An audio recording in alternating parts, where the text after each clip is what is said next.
Bismillahirrahmanirrahim. Assalamualaikum warahmatullahi wabarakatuh.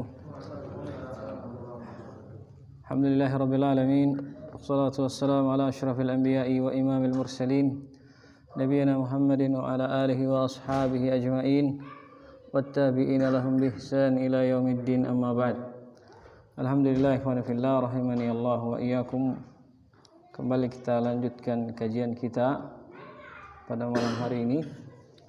Pertemuan keempat dari kitab Fadhailul Mirathun Nabi fi Fadhailil A'mal. Dan telah berlalu bersama kita pada pertemuan ketiga tentang fadilah salat secara umum. Dan kita sebutkan beberapa dalil-dalilnya. Di antaranya salat mencegah dari perbuatan keji dan mungkar.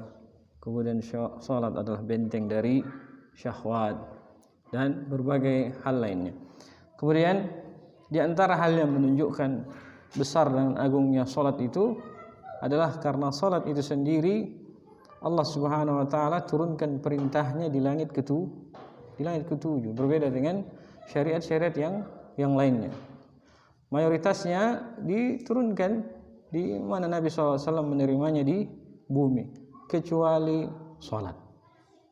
Perintahnya diterima langsung oleh Nabi kita Muhammad SAW di langit ketujuh. Bersamaan dengan itu, ujian yang Nabi SAW hadapi untuk bisa sampai bisa sampai menerima kewajiban salat pun bukanlah hal yang mudah. Karena di awal kali Allah Subhanahu wa taala perintahkan salat itu, dia berjumlah sebanyak 50 waktu. Kemudian tatkala Nabi SAW turun ke langit ke-6 bertemu dengan Nabi Musa peringatkan kepada Nabi kita SAW, inna ummataka la tatik, sungguhnya umatmu tidak akan mampu. Irji ila rabbika was'alit takhfif, kembalilah kamu wahai Muhammad kepada Rabbmu, mintalah keringanan. Sampai Nabi SAW bolak-balik sebanyak 5 kali, dan pada kali yang kelima Allah Subhanahu wa taala ringankan hanya menjadi 5 waktu. Dan ketika bertemu kembali dengan Nabi Musa tetap mengatakan, inna ummataka la tatik, sesungguhnya umatmu tidak akan sanggup. Kembali lagi minta keringanan. Dan kata Nabi SAW, fastahyaitu birrabbi, saya malu kepada Rabbku. Ya, malu kepada Rabbku. Dan setelah itu Nabi SAW turun kembali ke bumi, dan di pagi harinya beliau menghadapi peristiwa yang lebih besar lagi dari itu. Ya, salah satu peristiwa yang mana karena yang beliau alami Isra Mi'raj, perkara yang di luar akal manusia, sehingga ketika pagi hari beliau sallallahu alaihi wasallam bercerita kepada para sahabatnya, orang-orang yang awalnya ragu malah kembali kufur. Awalnya yakin, tiba-tiba menjadi ragu. Sampai perkara tersebut disampaikan kepada Abu Bakar As-Siddiq radhiyallahu taala anhu.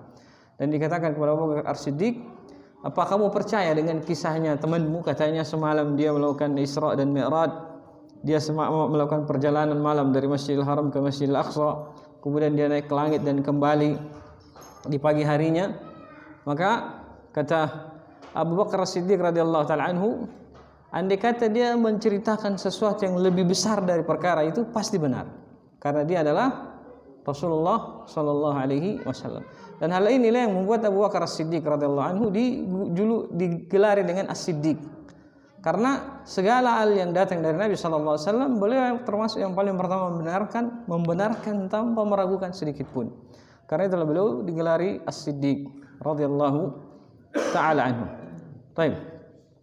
Kemudian yang akan kita bahas tentang faedah salat 5 waktu secara khususiyah dia, baik secara khususiyah maupun secara umum, fadilah dari salat 5 waktu itu.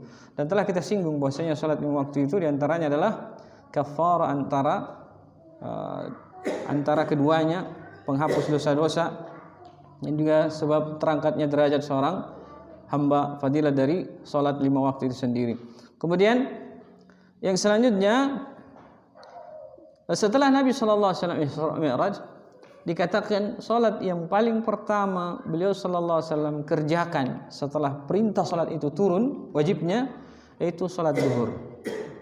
Jadi setelah Isra Mi'raj tersebut, Nabi sallallahu alaihi wasallam salat zuhur, dan ketika itu beliau diimami oleh Jibril alaihi salam selama 2 hari.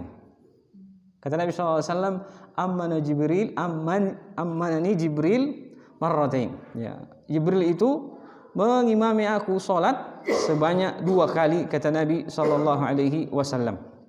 Ya. Indal baiti marratain, di Baitullah 2 kali. Jadi Nabi SAW salat berjamaah bersama malaikat Jibril sebanyak 2 kali. Selama 2 hari berturut-turut maksudnya. Dikisahkan pada kisah tersebut, Nabi SAW pertama awal kali salat berjamaah bersama Jibril itu di awal waktu. Ya, setelah matahari tergelincir, Nabi salat berjamaah bersama Jibril salat zuhur. Kemudian salat asar setelah panjang bayangan itu sama dengan bendanya. Kemudian begitu matahari terbenam untuk waktu salat maghrib, dan salat isya tatkala cahaya kemerahan itu yang kita kenal dengan istilah dengan nama ufuk menghilang di atas langit, beliau segera mengerjakan salat isya. Di hari yang selanjutnya Nabi SAW salat berjamaah dengan Jibril di akhir waktu. Di waktu salat zuhur sebelum memasuki salat asar. Dan demikian pula di waktu salat asar beliau menceritakan di waktu salat asar ia salat tatkala bayangan benda itu 2 kali dari panjang bendanya. Yang menunjukkan bahwasanya awal waktu salat asar itu tatkala sama dengan panjang bayangan bendanya. Panjang bayangan sama dengan bendanya. Kalau dia udah 2 kali panjangnya, berarti itu ujung waktu salat asar. Jadi waktu salat asar itu sebenarnya bukan sampai mendekati maghrib, bukan. Bahkan tatkala matahari sudah mulai memerah, mendekati terbenam, itu sudah selesai waktu salat asar.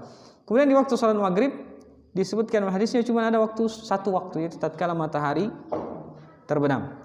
Kemudian yang selanjutnya tatkala salat isya, Nabi SAW dikatakan beliau mengakhirkannya. Kemudian waktu salat subuh tatkala matahari sudah mulai agak, warna langit itu sudah mulai agak menguning, pertanda akan terbitnya matahari. Dan kata Jibril alaihissalam, hafalkanlah ini ma baina hadza wa hadza. Hafalkanlah antara ini dan ini, maksudnya waktu salat itu. Nah, dari hadis ini dipahami juga bahwasanya salat yang paling pertama Nabi SAW kerjakan tatkala Isra Mi'raj, setelah balik dari Isra Mi'raj adalah salat zuhur. Salat zuhur. Karena dalam sebuah riwayat dikatakan bahwasanya beliau salat di Baitul Maqdis itu mengimami para nabi di Masjidil Aqsa, mengimami para nabi itu salat subuh. Salat subuh. Nah, kemudian beliau kembali ke Mekah. Nah, pembahasan selanjutnya yang kita sebutkan adalah salat itu secara khusus. Ya, salat secara khusus. Yang pertama salat zuhur, karena ini dikenal dengan salat yang pertama. Dan dalam hadisnya Nabi SAW juga dikatakan bahwasanya kana yusallil hajira allati tad'unaha al-ula hina tadhaddu asy-syams. Adalah beliau sallallahu alaihi wasallam beliau salat al-hajira. Ini nama lain dari salat zuhur, yaitu al-hajira. Salat al-hajira maksudnya tatkala matahari telah memanas. Ya, tak kenal maka tak sayang. Ya. Bagusnya juga kita mengenal nama-nama salat kita. Ya, salat zuhur dikenal juga dengan nama salat al-hajira. Yaitu salat yang dikerjakan tatkala matahari telah memanas. Dan juga dinamakan tad'unaha al-ula. Kalian sebut juga salat itu dengan nama salat al-ula, salat yang pertama, karena dia yang pertama dikerjakan oleh Nabi sallallahu alaihi wasallam setelah kewajiban salat itu turun. Jadi urutannya bukan subuh, bukan juga isya seperti orang Indonesia. Islam, isya subuh, zuhur, maghrib. Ya, enggak ada masalah sebenarnya. Cuman kalau dikembalikan ke tata bahasa ya enggak nyambung, karena isyanya itu bukan pakai alif tapi pakai ain.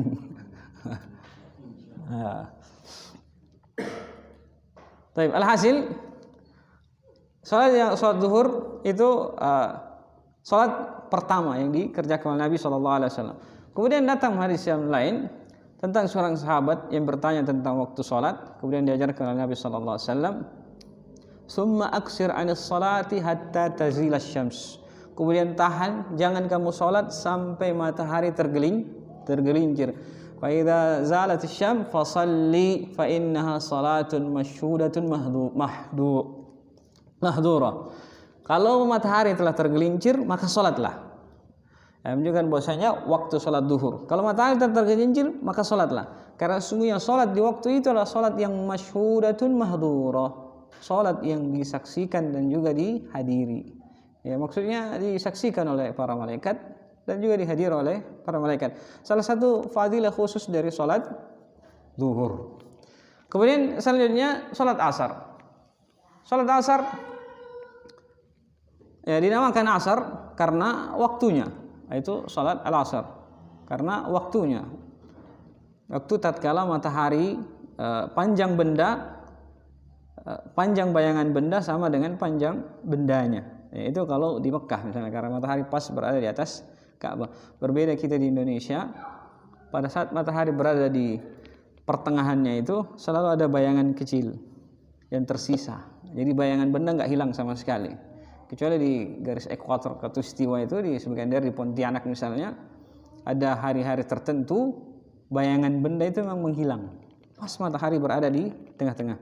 Kapan muncul sedikit berarti telah masuk waktu salat duhur. Begitu juga kalau misalnya kita di wilayah Jawa Barat akan selalu ada bayangan yang tersisa.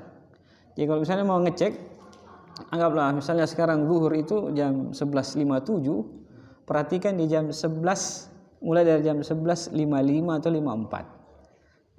Cari permukaan yang datar, taruh paku atau garis yang jasnya tegak lurus, taruh di permukaan air misalnya, papan. Nah, lihat bayangan yang tersisa.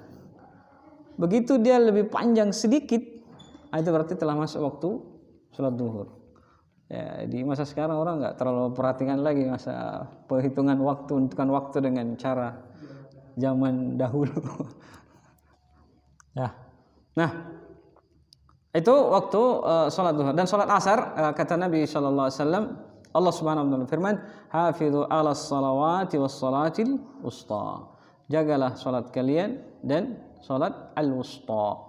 Kata para ulama tafsir, termasuk juga yang disebutkan oleh Syekh Abdul Aziz bin Baz rahimahullah, al-wusta, salat wusta itu adalah salat asar. Kenapa disebutkan salat asar? Jadi pertama penerjemahan, artinya penafsiran kata salat wusta itu ada perselisihan pendapat di kalangan para ulama. Ada yang mengatakan dia salat asar, ada yang mengatakan dia adalah salat subuh. Sebagian ulama Syafi'i mengatakan dia salat subuh. Karena kembali kepada makna wusta. Wusta dari sisi bahasa sendiri artinya tengah. Wusta.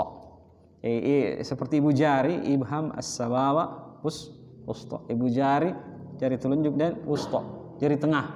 Wusta, pertengahan. Cuman Allah alam zahirnya wusta di situ bukan yang diinginkan adalah karena dia tengah, bukan.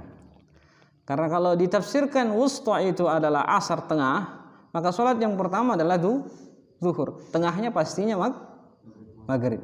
Nah, kalau ditafsirkan dia wusta itu adalah waktu subuh, maka harusnya sholat yang pertama itu adalah maghrib. Jadi Allah alam, tapi yang nampak zahir dari makna wusta itu adalah fadilahnya. Salat yang paling utama adalah wusta itu. Karena itu lebih bersesuaian dengan makna ayat. Hafizu 'alas salawati was salatil wusta. Jagalah salat dan salat wusta yang paling agung. Jadi secara umum kita harus menjaga salat, apalagi salat yang paling besar kedudukannya. Dan para ulama cenderung mengatakan maknanya salat asar. Dan di antara fadilah salat asar kata Nabi sallallahu alaihi wasallam, "Man taraka salatal asr faqad habita amaluhu." Siapa yang meninggalkan salat asar maka telah hancur amalannya. Dan dalam riwayat lain kata Nabi sallallahu alaihi wasallam, "Man fatathu salatal asr faqad faka'annama wutira maluhu wa ahluhu." Siapa yang luput dari salat asar seakan-akan dia telah kehilangan harta dan keluarganya. Nah, ini tidak lain menunjukkan bahwasanya makna wusta di situ adalah makna sesuatu yang agung dan besar. Di sisi lain kalau kita lihat kondisi masyarakat kita, kebanyakan orang asar itu waktu yang paling sering dilalaikan. Alasannya apa? Tanggung, lagi kerja, sedikit lagi, selesaiin dulu kerjaan. Dan ibadah di waktu manusia itu banyak lalai, tentulah ibadah yang afdal. Dan bukan hanya di masa kita, orang-orang terdahulu pun begitu. Waktu asar itu waktu yang banyak orang kadang terlalu bermudah-mudahan. Kenapa? Kebanyakannya masih berada di tengah-tengah pekerjaan, di tengah-tengah kesibukan. Nah, dan Syekh Ibnu Baz rahimahullah menyebutkan tafsiran. Kenapa Allah mengatakan man taraka salatul asr faqad habita amaluhu? Siapa meninggalkan salat asar telah hancur amalannya? Kata beliau, karena beliau berpendapat orang yang meninggalkan salat itu kafir. Jadi kalau dia tidak mengerjakan salat asar, maka otomatis amalan yang selainnya itu yang dikerjakan sebelum salat asar pasti hancur, karena bahasanya kategorinya murtad. Itu menurut beliau rahimahullah. Walaupun sebagian para ulama memberikan tafsiran bahwasanya maksudnya adalah yang batal itu bukan seluruh amalannya, tetapi amalan-amalan yang dikerjakan sebelum sholat asar. Karena tidak mungkinlah meninggalkan sholat asar itu memiliki kedudukan seperti orang yang terjatuh ke dalam kesyirikan. Ya. Kemudian faka'annama wutira maluhu wa ahlu, seperti orang yang kehilangan hartanya dan keluarganya, menunjukkan betapa besar dan agungnya posisi sholat asar itu sendiri. Baik. Kemudian selanjutnya sholat maghrib. Sholat maghrib tidak ada hadis yang khusus menyebutkan tentang fadilah sholat maghrib, kecuali hanya dikatakan dia adalah sholat yang hanya dikerjakan di awal waktu. Ya, kerjakan di awal waktu, dan dinamakan juga dengan sholatus syahid, sholat yang disaksikan, karena dia hanya pada satu waktu. Artinya semuanya harus ada di waktu itu. Jangan dia mundurkan kecuali dalam kondisi terpaksa. Karena dalam hadis Jibril, ketika Nabi SAW sholat diimami oleh Jibril alaihissalam, beliau di hari yang kedua sholat di ujungnya sholat maghrib menjelang masuknya isya. Tapi nas-nas yang ada, Nabi SAW mengerjakannya di awal waktu. Itu dinamakan sholatus syahid, dan dinamakan juga sholat isya al-awwal, isya yang pertama. Karena penyebutan kata isya itu petang. Dan dinamakan asya itu artinya makan malam. Orang-orang terdahulu mereka makan malam itu di waktu maghrib, menjelang maghrib, sehingga berpuasa pun sebenarnya tidak merubah siklus mereka, karena memang waktu makannya itu adalah di waktu maghrib, ya, sebelum maghrib atau setelah maghrib sedikit. Jadi dia makan waktu isya al-awwal. Kemudian selanjutnya salat isya. Kata ini akan kita baca nanti keutamaan salat isya secara khusus pada hadis yang akan kita baca. Kemudian selanjutnya salat subuh. Kata Nabi sallallahu alaihi wasallam, wa Qur'an Allah Subhanahu wa taala berfirman, wa Qur'an al-fajr, inna Qur'an al-fajr kana mashhuda. Pembacaan Al-Qur'an di waktu fajar adalah pembacaan yang disaksikan, maksudnya salat subuh. Jadi waktu salat subuh itu kata Nabi sallallahu alaihi wasallam, yata'aqabu fikum malaikatun bil-laili wa malaikatun bin-nahar. Silih berganti pada kalian malaikat yang menjaga malam dan malaikat yang menjaga siang. Fayajtami'ani fi salatil fajr wa salatil asr. Yang keduanya berkumpul di waktu salat fajar, salat subuh, dan di waktu salat asar. Nah, tatkala mereka berkumpul, tatkala mereka sampai di waktu tersebut, mereka akan kembali kepada Allah Subhanahu wa taala. Maksudnya tatkala telah selesai kewajiban mereka, pergantian tugas mereka, jam kerja mereka, shiftnya mereka kembali kepada Allah Subhanahu wa taala dan ditanya oleh Allah Subhanahu wa taala, "Bima taraktumul ibadi?" Bagaimana kalian meninggalkan hambaku? Maka kata para malaikat, taraknahum wa adraknahum wa hum yusallun wa taraknahum wa hum yusallun. Kami dapati mereka sementara mereka sedang sholat, dan kami meninggalkan mereka sedang mereka mengerjakan sholat. Subhanallah. Jadi orang yang menjaga sholat subuhnya, sholat asarnya adalah minimalnya. Telah ada malaikat yang menjadi saksi bagi kita di hari kemudian. Ya.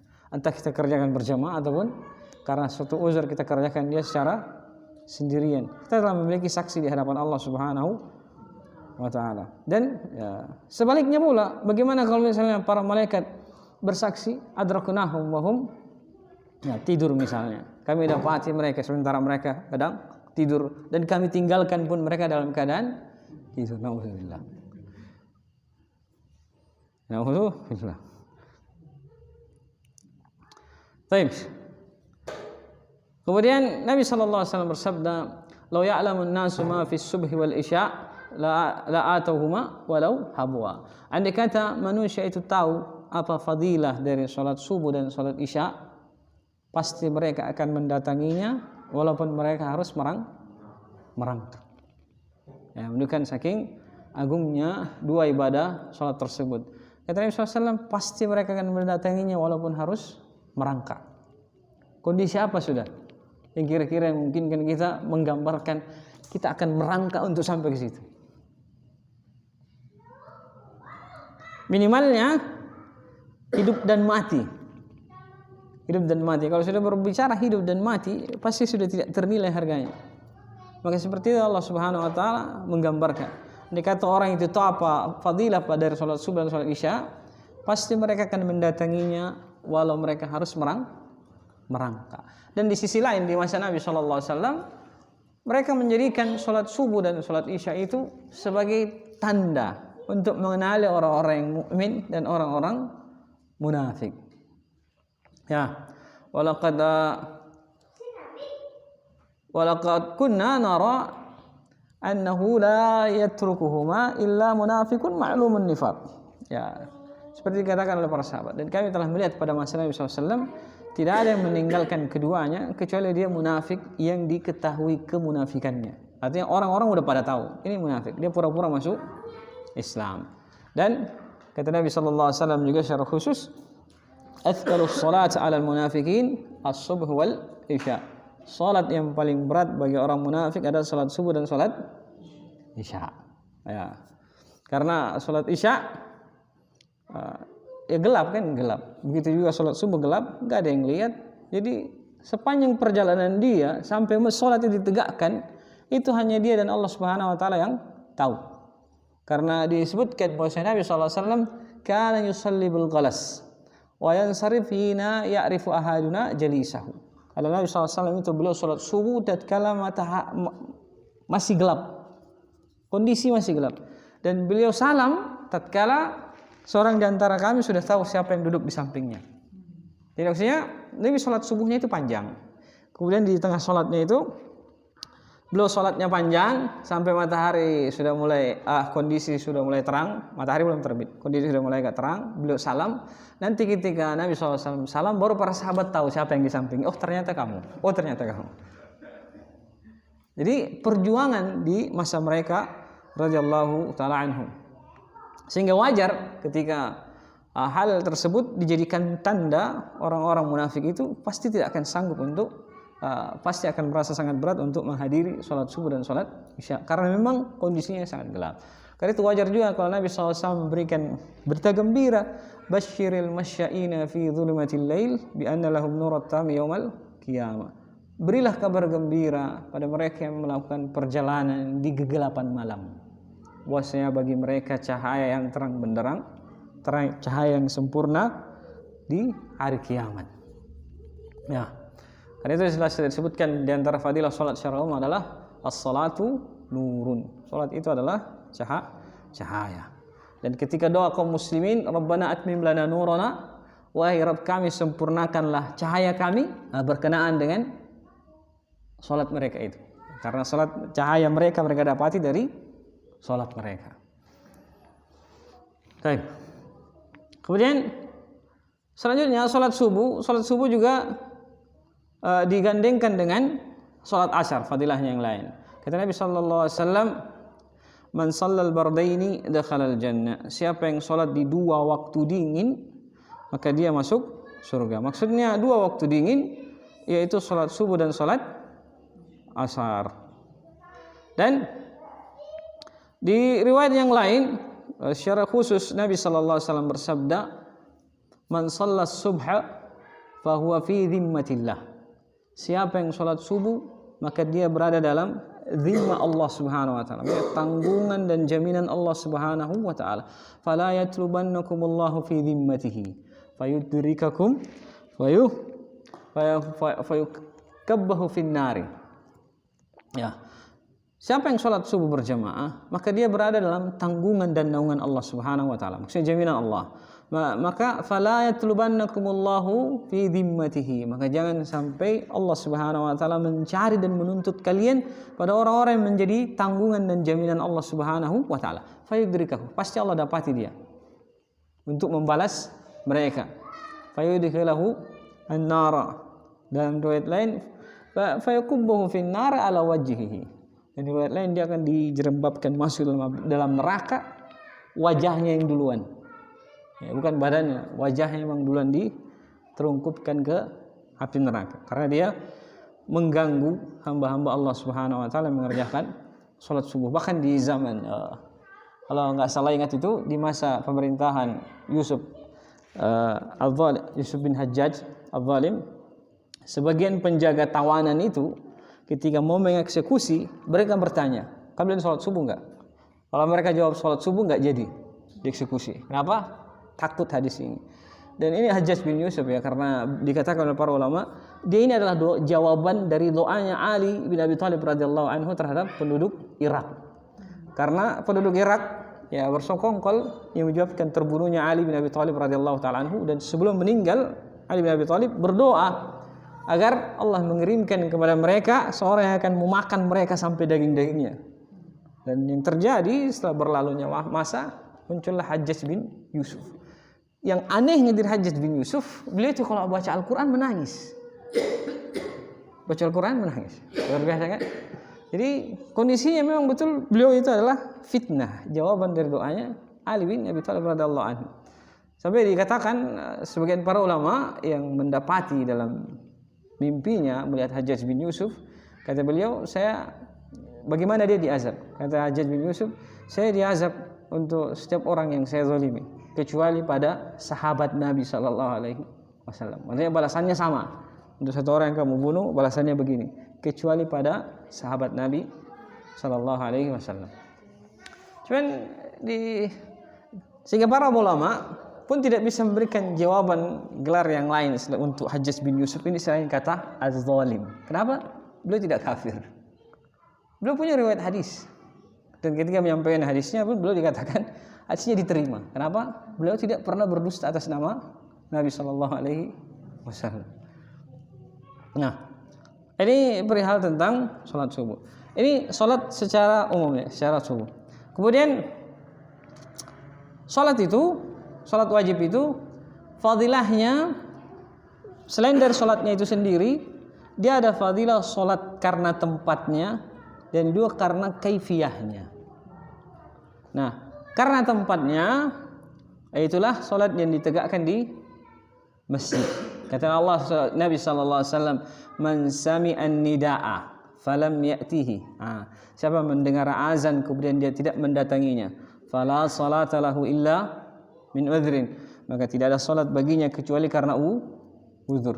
Maksudnya kata para ulama, ya karena para ulama itu berselisih antara mewajibkan dan mengatakan sunnah dari salat berjamaah di masjid. Nah, maksudnya fala salata lahu min udhrin, maksudnya tidak ada salat baginya kecuali karena uzur, artinya tidak ada salat yang bernilai sempurna baginya. Dipahami? Tidak ada salat yang bernilai sempurna baginya kecuali karena uzur. Maksudnya sempurna karena yang namanya menegakkan salat itu bukan hanya pada rukun dan syaratnya, tetapi ada kaifiyah yang lainnya dari sisi mendatangi tempat dan kaifiyahnya dalam bentuk berjamaah. Karena Allah Subhanahu wa taala menurunkan perintah salat bukan hanya murni salatnya, ada perintah yang lain. Sehingga kata Nabi sallallahu alaihi wasallam, "Fala salata lahu min udhrin", tidak ada salat baginya min udhrin, maksudnya tidak ada pahala salat yang sempurna kecuali karena uzur. Uzurnya apa? Mungkin karena hujan atau karena dia sakit. Dan dalam hadis lain Nabi sallallahu alaihi wasallam bersabda, ya, "Idza marida al-'abdu aw safara, kutiba lahu min al-ajri misla ma ya'malu muqiman sahiha." Ya, kata Nabi sallallahu alaihi wasallam, kalau seorang hamba itu sakit atau dalam keadaan safar, maka dicatat baginya pahala sebagaimana hal tersebut dia kerjakan dalam kondisi sehat, mukiman sahiha, dalam kondisi mukim dan juga sehat. Juga bahwasanya yang diinginkan dari situ adalah bentuk pahala yang sempurna. Bentuk pahala yang sempurna. Kemudian selanjutnya dalam hadis yang lain Nabi sallallahu alaihi wasallam bersabda, "Man atal masjida wa nasu qad sallu." Ya, barang siapa yang mendatangi masjid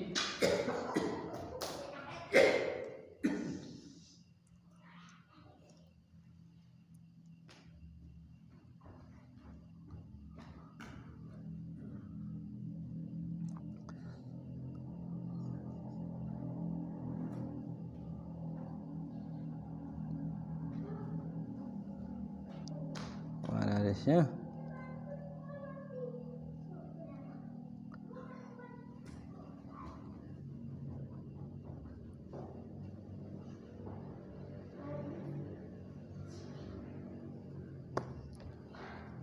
Baik, di dalam riwayatnya dikatakan bahwa siapa yang mendatangi masjid dan manusia telah selesai dari sholatnya, kata Nabi SAW, kana lahu ajr misal ajri man sallaha duna yanqus min ajrihim syai'an. Ya, maka baginya pahala sama seperti pahala orang yang mengerjakannya di masjid tanpa mengurangi pahala mereka sedikit pun. Karena itu para ulama menyebutkan, dan dalam beberapa riwayat pun dikatakan tentang orang yang mendatangi masjid.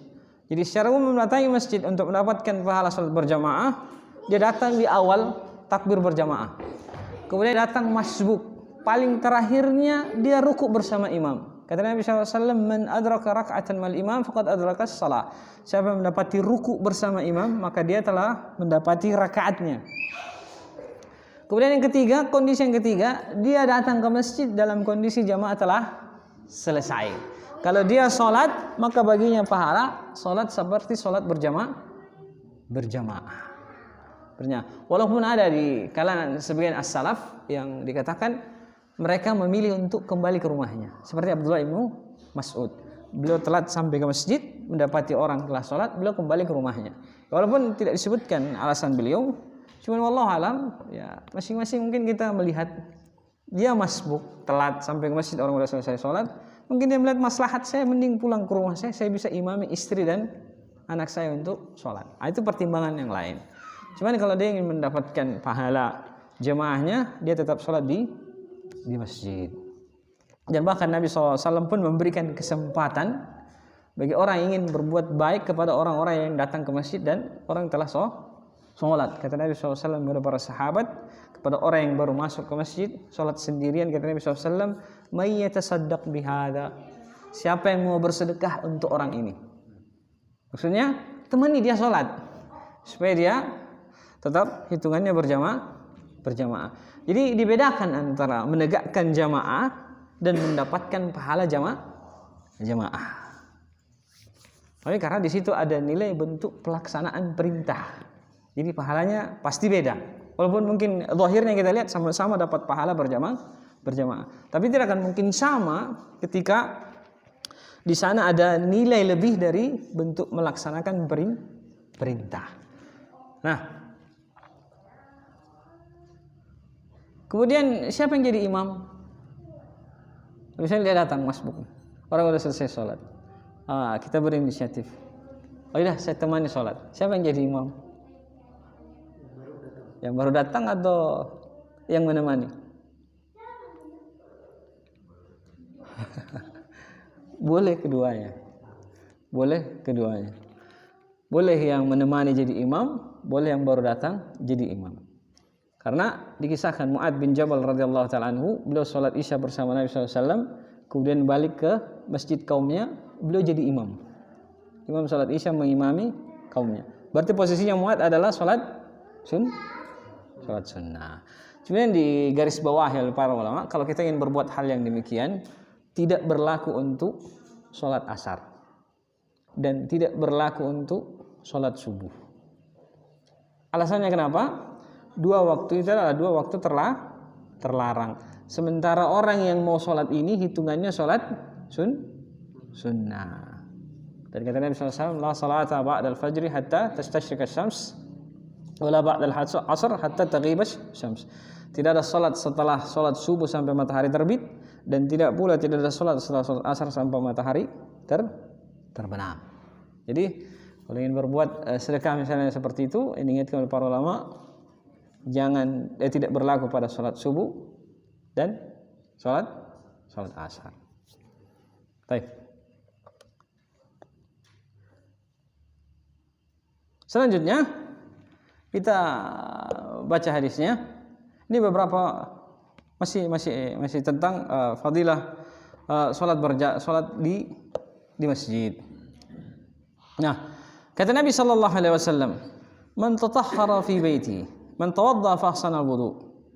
Ini tadi hadis yang saya sebutkan yang kita baca. "Man tawadda fa ahsana al-wudu'a thumma raha fa wajada an-nasa qad sallu a'tahu Allahu azza wa jalla mithla ajri man sallaha wa hadaraha la yanqus dzalika min ajrihim syai'a."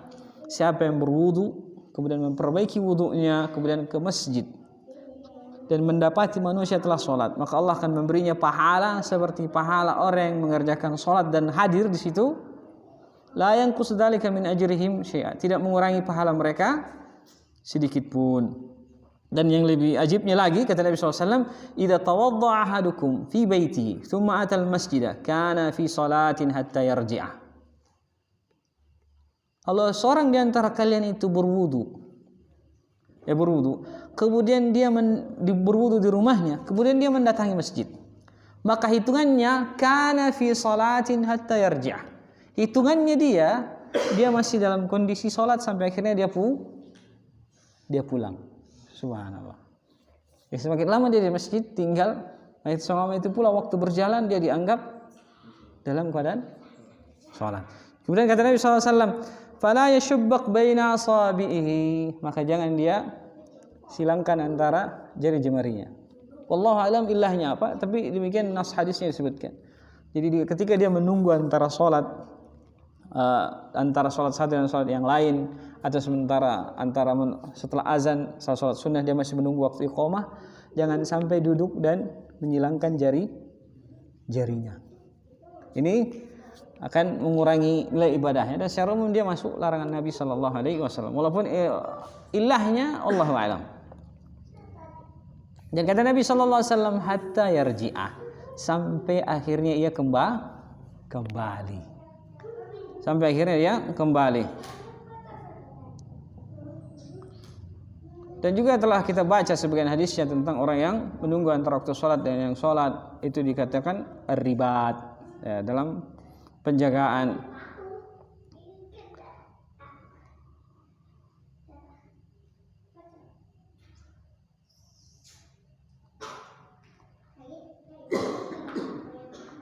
Dan dalam riwayat lain Nabi SAW bersabda, "Man ghada ilal masjid aw raha, a'adallahu lahu fil jannati nuzulan kullama ghada aw raha, wan nuzul ma yuhayyi lidh-dhaifi inda qudumihi." Kata Nabi SAW dari hadis Abu Hurairah, siapa yang ke masjid atau ia pulang dari masjid, kata Nabi SAW, "A'adallahu lahu fil jannati nuzulan." Allah akan menyiapkan baginya nuzulan kullama ghada arah, setiap kali dia pergi atau pulang. Nuzulan itu maksudnya adalah an-nazlu ma yuhayya'u lidh-dhaif, sebuah tempat atau segala sesuatu yang disiapkan untuk jamuan bagi tamu. Jadi kondisinya, bahasanya sederhananya, setiap kali orang itu ke masjid, dia itu adalah tamu Allah sampai akhirnya dia pulang, karena Allah siapkan baginya nuzul, ya, tempat jamuan, sampai akhirnya dia kembali. Dan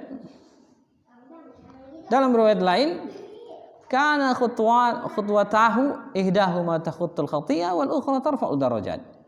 Pada setiap langkahnya itu menghapuskan dosanya, dan pada langkah yang lain itu menaikkan derajatnya. Subhanallah. Ini sebatas ini dari hitungan tempatnya. Dan hadis-hadis lain tentang fadilahnya salat di masjid. Kemudian secara umum kalau salat berjamaah itu sendiri datang dalam hadis Nabi sallallahu alaihi wasallam, tufdilu salatul fardhi salatul jamaah bi 27 darajah. Dan riwayat lain 25 darajah. Salat fardhi itu kalah ketimbang salat berjamaah sebanyak 27 derajat. Dalam riwayat lain dikatakan 25 derajat. Artinya hitungannya satu salat jamaah itu lebih baik sebanyak 27 kali. Jadi orang yang sholat 27 kali, sholat sendiri di satu waktu misalnya sholat zuhur, itu setara dengan orang yang sekali sholat berjamaah. Inilah keberkahan dalam umur, keberkahan dalam ibadah. Kalau dia sholat selama 27 tahun lamanya, dia baru bisa menyamahi orang yang sholat berjamaah selama setahun. Coba ya, dia sholat berjamaah 2 tahun. Orang yang ngerjakan sholat di rumah, dia butuh waktu berapa lama? Sudah 50 tahun lebih. 3 tahun dia sholat berjamaah, orang yang sholat sendiri mungkin umurnya nggak sampai. Nah, saking besar dan agungnya sholat berjamaah. Dan kalau kita mau urut fadilah sholatnya, yang paling afdolnya itu adalah jamaah di masjid.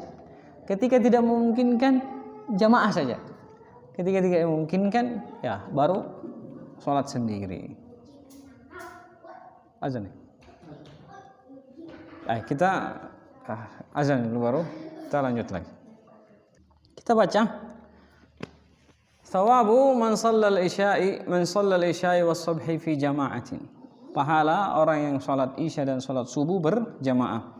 Qala Allah Ta'ala, Allah Subhanahu wa taala berfirman, aqimis salata liduluki syamsi ila ghasaqil lail wa qur'anal fajri inna qur'anal fajri kana mashhuda.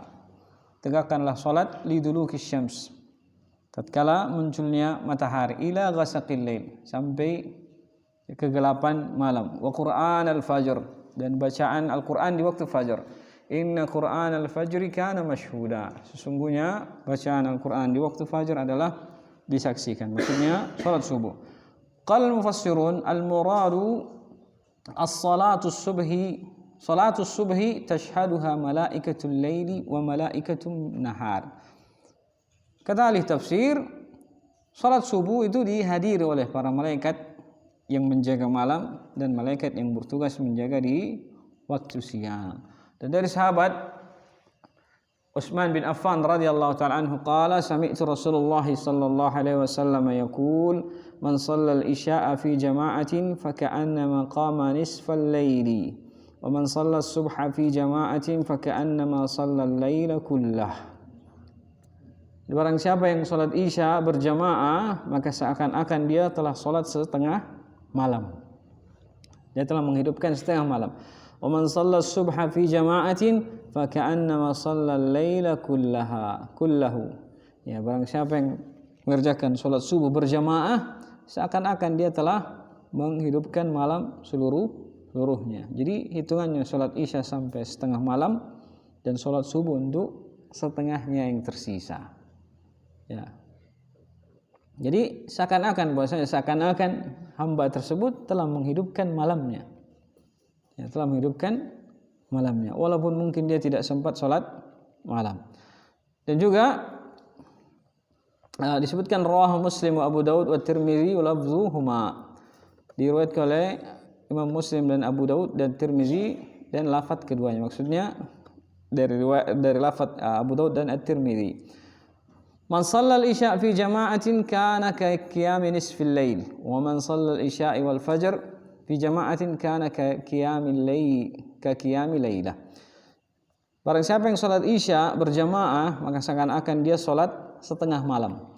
Dan barang siapa yang salat isya dan subuh berjamaah, maka seakan-akan dia salat malam sepenuhnya. Hadis sahih diriwayatkan oleh Imam Muslim, Abu Daud dan Tirmizi. Kemudian hadis selanjutnya dari sahabat Abu Hurairah radhiyallahu ta'ala anhu, bahwasanya Rasulullah sallallahu alaihi wasallam bersabda, "Athqalus salati 'alal munafiqina salatul isya'i wa salatul fajr." Salat yang paling berat bagi orang-orang munafik adalah salat isya dan salat subuh. Walau ya'lamuna ma fihi ma la atuhuma walau habwa. andai kata mereka tahu pahala yang ada pada kedua sholat tersebut, pasti mereka akan mendatanginya walau mereka harus merangkak untuk sampai sholat subuh dan sholat isya. Walaqad hamamtu an amura bis salati fatuqamu. Sungguh saya sangat ingin untuk memerintahkan seseorang berdiri mengimami manusia untuk sholat, karena Nabi SAW yang biasa menjadi imam. Thumma amura rajulan fayusalli bin nas. Kemudian saya merintahkan seorang untuk sholat bersama manusia, maksudnya mengimami para sahabat ketika itu. Thumma antaliqa ma iya birijalin ma'ahum huzmun min hatabin ila qaumi la yashhaduna as-salah. Kemudian saya berangkat dan bersama saya sekelompok laki-laki yang bersama mereka seikat kayu bakar kepada kaum yang tidak menghadiri salat, maksudnya tidak hadir salat berjamaah. Au harriqu alaihim buyutahum binnar. Kemudian saya akan bakar rumah mereka dengan api. Ini menunjukkan betapa bencinya Nabi sallallahu alaihi wasallam kepada orang-orang yang tidak hadir kepada salat berjamaah, entah salat subuh atau salat isya.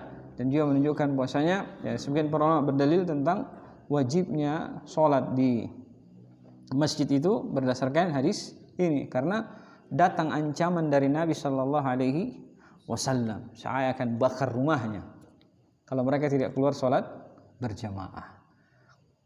Ya. Jadi terlepas dari pendapat antara wajib dan sunnah, yang selamat adalah yang datang berjamaah.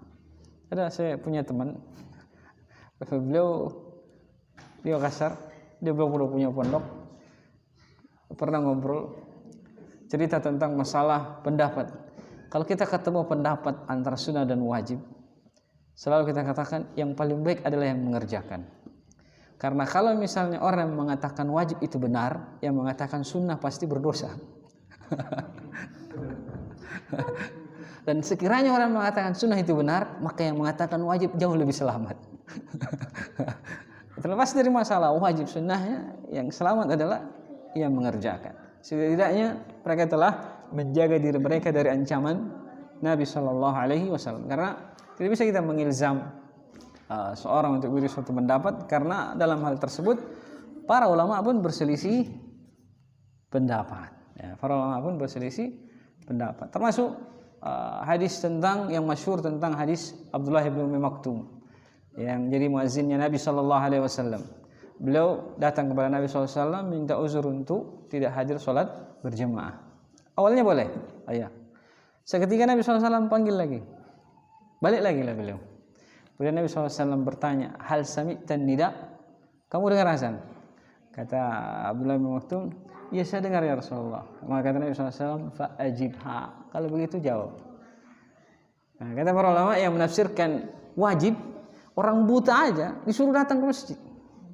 Lalu bagaimana orang yang sehat? Dan orang yang mengatakan tidak wajib, berarti kan kata Nabi SAW di situ fa'ajibha, jawab. Maksudnya jawab azan. Ya kalau jawab azan nggak ada kaitannya dengan ke masjid sebenarnya. Jadi, siapapun bisa jawab azan, entah dia di rumah atau bagaimanapun kondisinya kan. Karena itu pendapat mengatakan wajib itu sebenarnya kewajib itu lebih kuat. Cuman ya mayoritas masyarakat kita itu berpendapat Syafi'iyah, yang mana mayoritas jumhur Syafi'iyah sendiri menganggap hanya sekedar sunnah. Cuman kalau kita dakwahkan sunnah kemana-mana, takutnya masjidnya kosong. Takutnya masjidnya kosong. Ya, sunnah muakkadah. Ya, kalau mau cari jalan tengahnya, sunnah muakkadah. Sunnah muakkadah. Dan seorang muslim itu dalam ibadahnya kepada Allah melihat kalau dia menganggap enteng perkara-perkara yang sunnah, takutnya dia akan lebih mengentengkan perkara yang wajib. Dan bahkan Ibnu Qayyim sendiri mengingatkan kepada kita untuk melatih diri dengan sholat sunnah. Karena namanya dalam beribadah itu ada masanya kita semangat, ada masanya kita kendor. Kalau dia melatih dirinya, membiasakan dirinya dengan sholat sunnah, ketika datang masa malasnya ibadah itu, minimalnya sholat wajib yang terjaga. Tetapi kalau dia hanya mengerjakan sholat wajib, tiba-tiba datang masa malasnya, pasti yang terkorbankan adalah sholat wajibnya. Enggak ada lagi yang mau dikorbankan. Nah, ini yang dikatakan oleh Ibnu Qayyim rahimahullah. Kemudian di akhir pembahasan, karena hadisnya telah selesai, terkait karena ini sudah tanggal 29 Dzulqa'dah, dan kalau pemerintah mengumumkan maka besok itu udah 1 Dzulhijjah. Yang kata Nabi SAW, ma min ayyamin al-amalu shalih fihi khair min hadhil ayyam, yakni al-ashr. Kata Nabi SAW, ya, tidak ada hari yang amal soleh itu paling afdal selain dari 10 hari ini. Maksudnya 10 hari pertama di bulan Dzulhijjah. Para sahabat bertanya, ya Rasulullah, walal jihad fi sabilillah, bahkan lebih afdal daripada jihad ya Rasulullah. Kata Nabi SAW, walal jihadu fi sabilillah, bahkan lebih afdal daripada jihad fi sabilillah, kecuali mereka yang keluar dengan jiwa dan hartanya dan tidak ada yang kembali. Maksudnya mati syahid di medan jihad, dia yang paling afdal. Selebihnya amalan apapun bernilai lebih afdal di sisi Allah Subhanahu wa taala. Maka dan kata Nabi sallallahu alaihi wasallam, fa'aktsiru fihi minat tasbih wat takbir. Maka perbanyaklah kalian membaca tasbih dan juga takbir di 10 hari-hari pertama. Dan takbir itu tasbih, takbir seperti yang kita maklumi biasa, Allahu Akbar, Allahu Akbar, la ilaha illallah, Allahu Akbar. Boleh diperbanyak pada 10 hari pertama, itu silahkan kapan saja waktunya, kecuali mulai tanggal 9 Dzulhijjah. Tanggal 9 Dzulhijjah itu yang biasa kita tambahkan takbir mutlak, takbir muqayyad istilahnya, yang dia kita baca setiap selesai sholat fardu. Walaupun keumuman masyarakat kita itu kebanyakannya mengamalkannya pada tanggal 10, tapi yang benarnya mulai dari tanggal 9. Nah, kemudian apapun bentuk amalannya, ya hendaknya kita kerjakan. Ya sebisa mungkin kita pacu semangat kita untuk beramal. Entah itu puasa, entah itu sedekah, entah itu baca Al-Quran. Karena semuanya kata Nabi SAW lebih baik,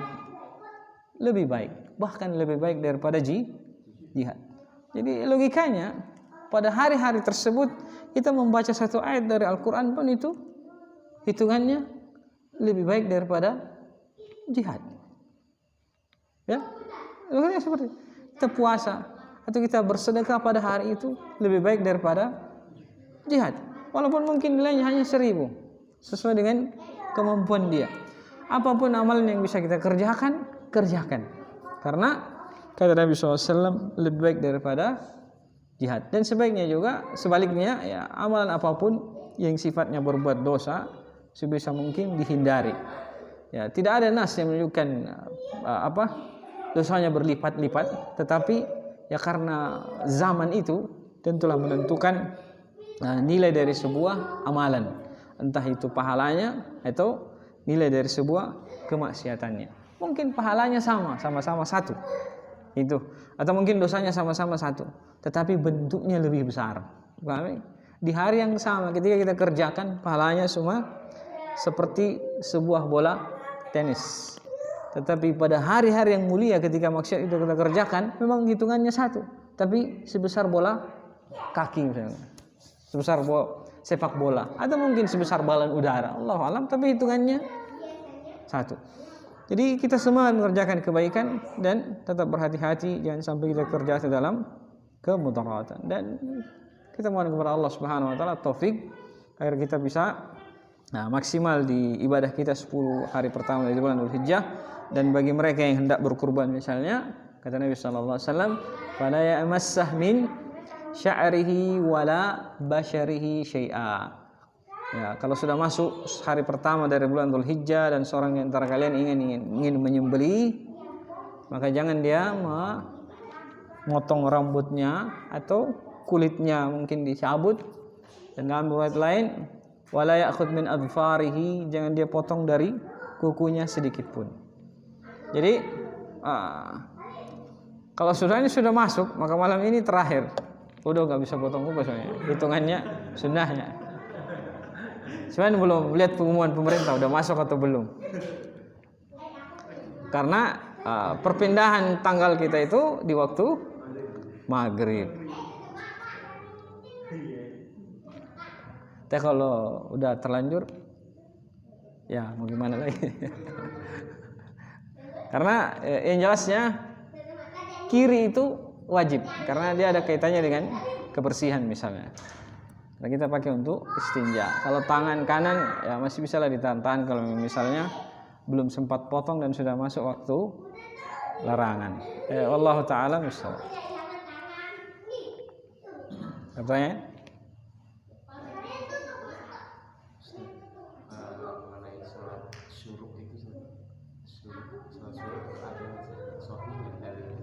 Hah? Salat syuruk ada dalilnya. Bahkan lafadznya penamaan salat syuruk itu diambil dari lafadz syar'nya itu. Kata Nabi SAW, "Man shalla subuh fi jama'atin, thumma jalasa yadhkurullaha hatta tastashrika asy-syams.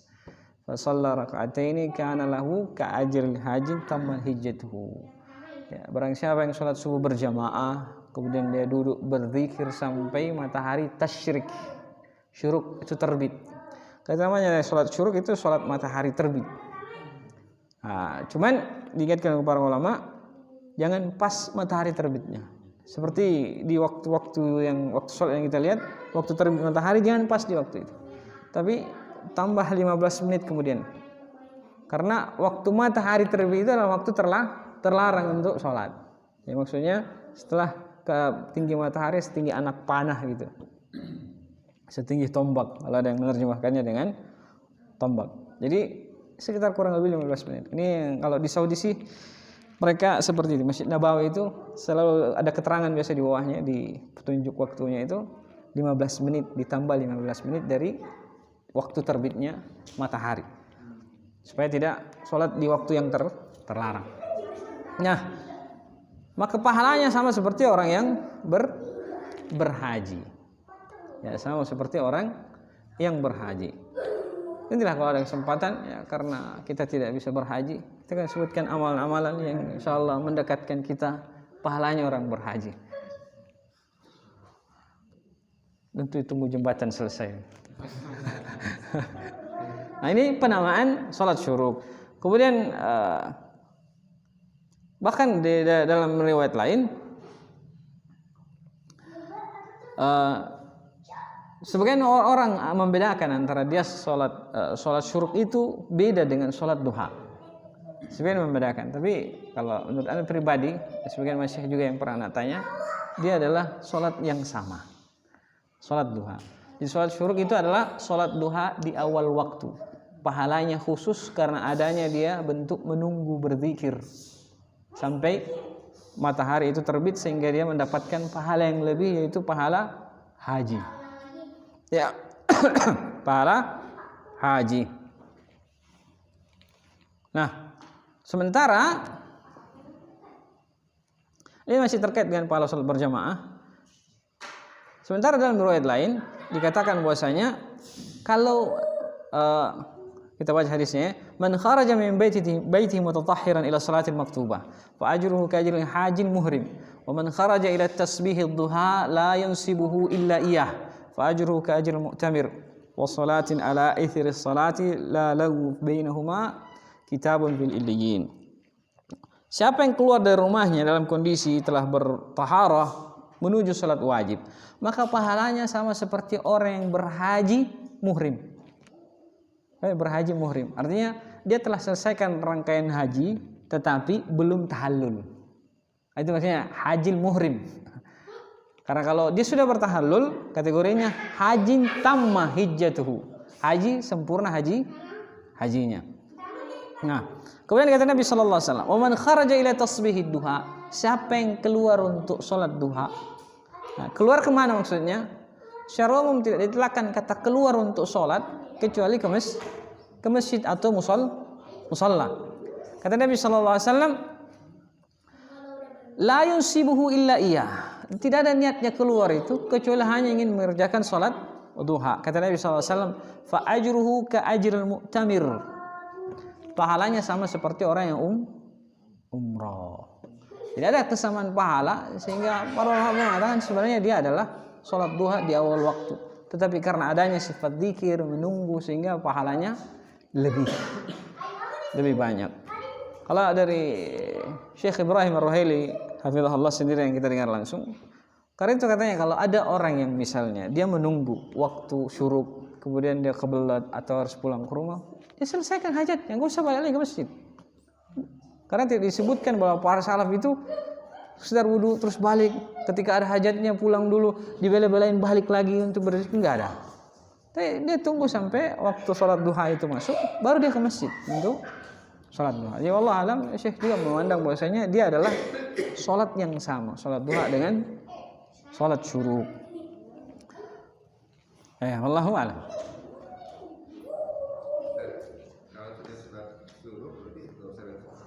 Ya, kalau sudah sholat syuruk dan ingin sholat duha lagi boleh, karena sholat duha tidak ada hitungannya batas waktunya. Cuman di sana ada Nabi SAW menyebutkan fadilah pada waktu. Pahami? Kata Nabi SAW, sholatul awwabin hina tarmadul fisal. Ya, sholatnya orang-orang yang kembali kepada Allah itu tatkala tarmad, sudah mulai memanas matahari itu, maksudnya ketika anak unta sudah mulai mencari susunya. Itu ya kisaran jam-jam 10-an gitu ke atas. Ini waktu afdal. Nah, kalau dia ingin sholat lagi karena mencari fadilah keutamaan waktu, boleh. Jadi cuma sekarang yang dipahami ya, sholatnya sholat sunnah. Jangan sampai keluar dari konteks sholat sunnahnya dulu. Jadi kita katakan pun boleh. Kalau ingin sholat lagi boleh. Karena mencari fadilah waktu. Di awal waktu fadilahnya seperti orang haji atau umrah. Nah, kalau dia kerjakan di waktu itu, waktu afdalnya seperti ibadah orang-orang yang kembali kepada Allah Subhanahu wa taala. Salatnya orang-orang awwabin yang kembali kepada Allah Subhanahu wa taala. Allah.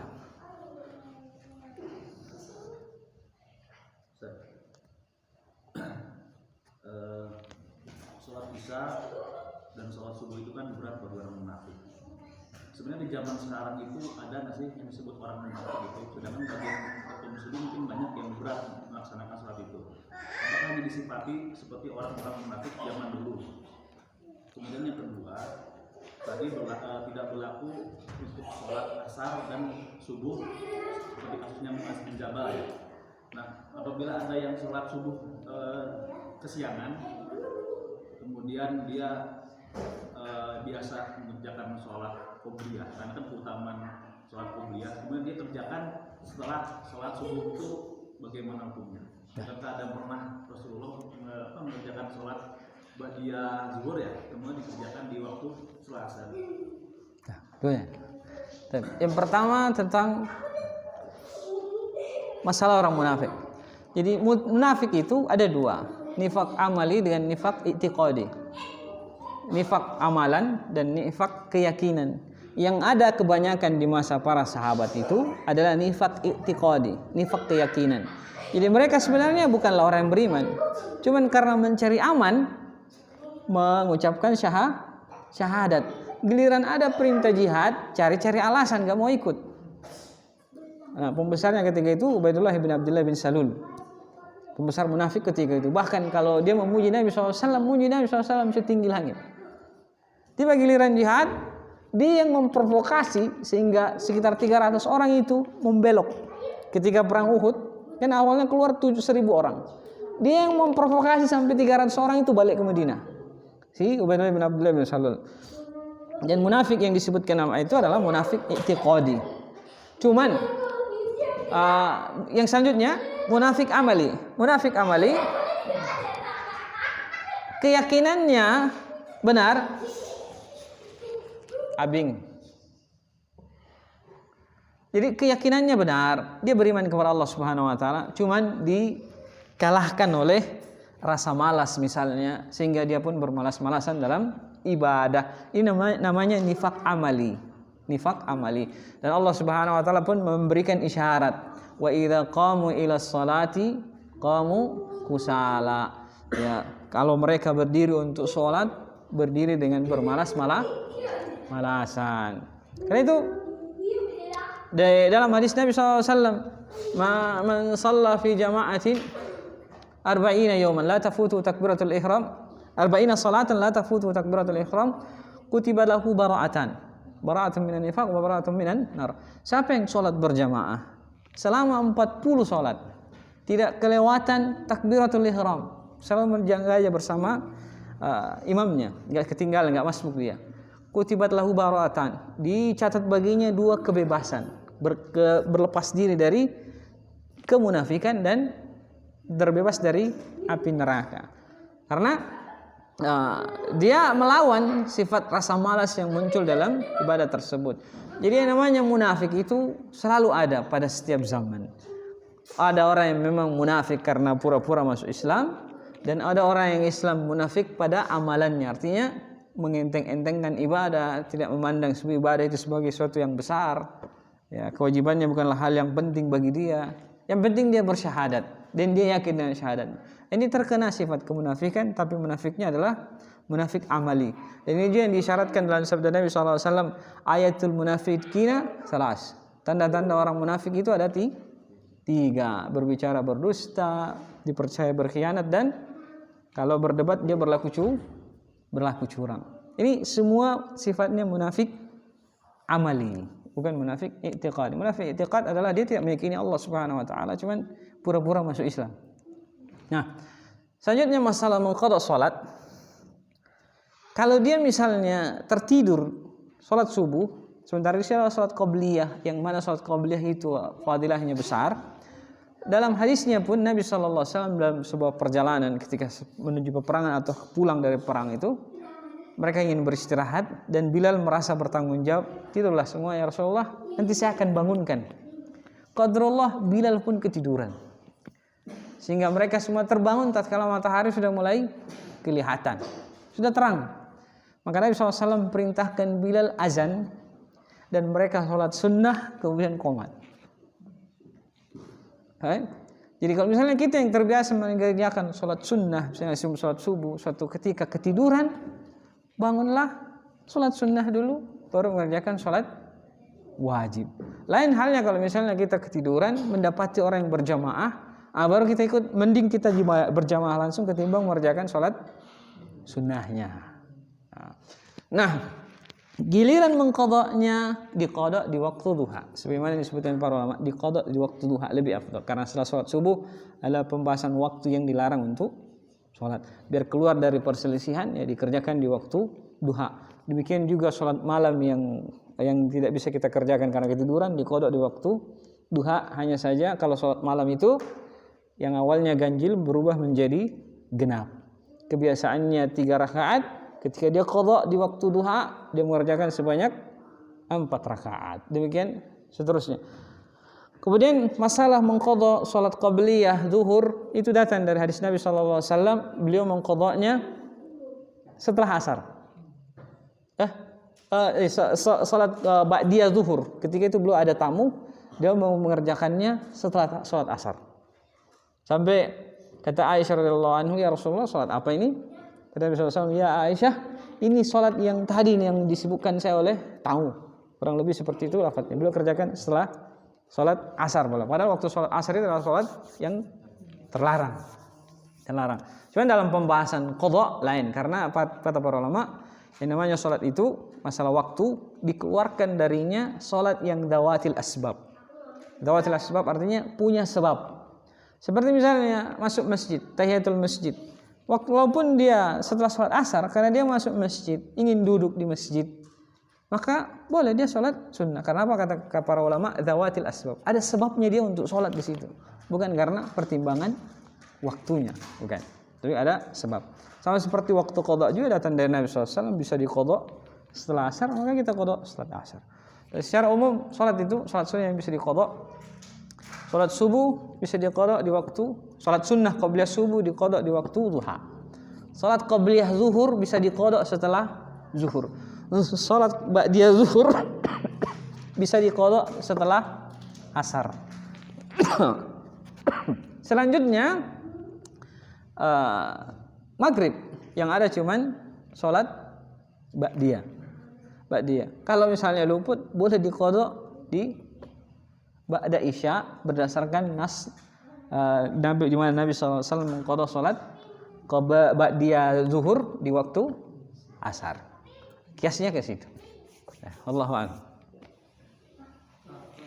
Berarti kalau untuk sholat tahiyatul masjid itu tidak terkena batasan waktu larangan ya? Ya, itu yang kuatnya, yang saya pribadi juga kuat cenderung ke situ. Terkait masjid itu, Anda pernah dengar kan kalau masjid itu harus salah satu wakaf. Jadi kayak kalau kayak yang di kayak di pasar-pasar itu kan tentang wakaf. Jadi ada yang bilang Ustaz itu dia nggak terkena kita untuk melakukan sholat tahiyatul masjid di situ sama itikaf di situ. Karena intinya itu bukan masjid. Iya, itu ada pembahasan yang lain. Jadi pembahasan masalah bangunan. Jadi para ulama itu menilai masjidnya kepada hal-hal yang dikatakan tamma waqfuhu, sempurna dia dianggap wakaf. Salah satu syaratnya adalah memang dikhususkan untuk masjid. Adapun bangunan-bangunan yang dikhususkan misalnya kayak musola, itu mereka bisa rubah kapan waktu saja. Kenapa? Karena segera disediakan, sehingga tidak ada yang namanya sholat tahiyatul masjid. Dan yang banyak kita dapat ya, kalau misalnya antum punya rezeki semua umroh, di Tower Zamzam itu ada musola khusus satu lantai. Dari atas kita bisa lihat Masjidil Haram. Banyak orang yang sholat tarawih, sholat wajib di situ. Kenapa mereka sholat di situ? Ya hitungannya masih safnya bersambung karena mereka masih bisa melihat orang yang sholat di bawah. Masih bisa melihat orang yang sholat di bawah. Cuman dari sisi hukum tahiyatul masjidnya nggak ada karena dia sekali lagi bukan bangunan masjid. Sama seperti gedung sekolah misalnya ya, atau gedung perkantoran ya. Kadang di sebagian lantai itu pada hari tertentu mereka kosongkan untuk sholat Jumat. Asalnya tempat parkir, nggak ada sholat tahiyatul masjidnya situ. Karena memang asalnya cuman parkiran dan untuk maslahat sholat Jumat sehingga dikosongkan. Jadi bukan tahiyatul masjid di situ, nggak ada. Ya. Nah begitu juga pasar. Tadi tergantung kalau antum lihat memang bangunannya itu musola dibangun masjid, bentuknya seperti masjid secara umum yang kita ketahui, maka zahirnya boleh tahiyatul masjid di situ ada. Cuma kalau misalnya bangunannya kayak dia satu bangunan yang cuma disekat gitu orang tempat sholat, di sebelahnya toko-toko, bisa dipahami kan gambarannya kan, kadang-kadang gedung lebar, jadi mereka bikin sekat satu ruangan khusus musola. Ini sekedar ruangan, dia bukan kategori masjid ataupun musola, cuma namanya aja musola. Maka itu tidak ada sholat tahiyatul masjid. Kalau orang khusus yang bangun sholat masjid itu masih masuk? Masih dalam satu gedung atau dia gedung khusus? Dia terpisah khusus. Di luar gedung. Betul. Maka zahirnya dia masjid. Iya. Iya. Karena nanti akan ada pembahasan tentang masalah, karena di sana ada pembahasan tentang masalah memindahkan wakaf. Jadi kalau misalnya suatu saat kantor itu ingin rubah, menimbang maslahat, ini kan masjidnya kecil misalnya, butuh gedung yang lebih besar, dihancurkanlah ini, pindah ke gedung yang ke tanah yang lebih luas untuk masjid yang lebih besar maksudnya. Maka ini sah sebenarnya karena dari awal dia dianggap wakaf. Kenapa bisa pindah? Ya boleh, namanya memindahkan wakaf untuk maslahat yang lebih besar. Seperti misalnya kipas angin masjid. Kita angin masjid kan? Ada orang wakaf ke masjid tersebut AC. Masjid kipasnya nggak berfungsi dong. Nah boleh kipas ini dipindahkan ke masjid lain. Kenapa? Karena manfaat dari pewakaf itu tetap berjalan. Atau misalnya ini sudah tua nggak kepakai, boleh dijual untuk dialihkan ke bentuk yang lain yang lebih bermaslahat. Yang penting pahalanya orang wakaf itu tetap jalan. Daripada digudangkan, kesian, pahalanya nggak jalan.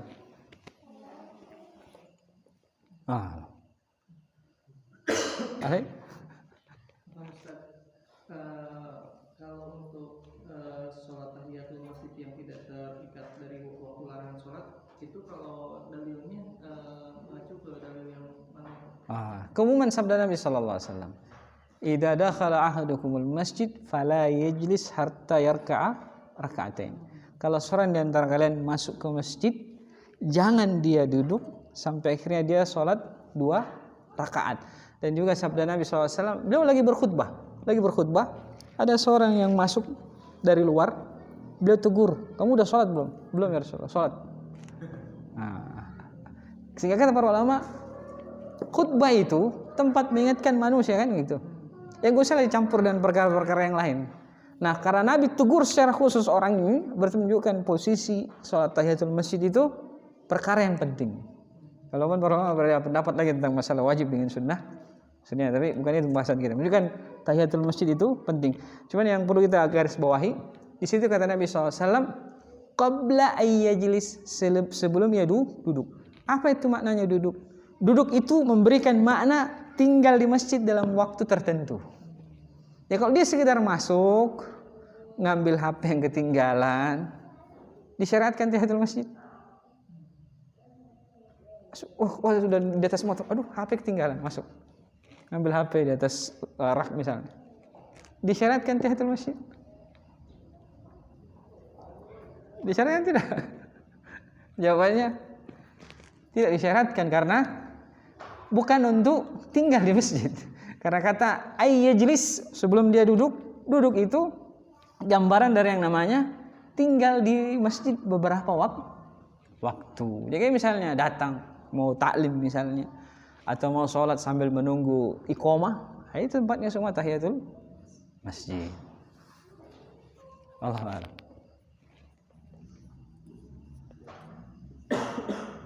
Lagi? Cukup?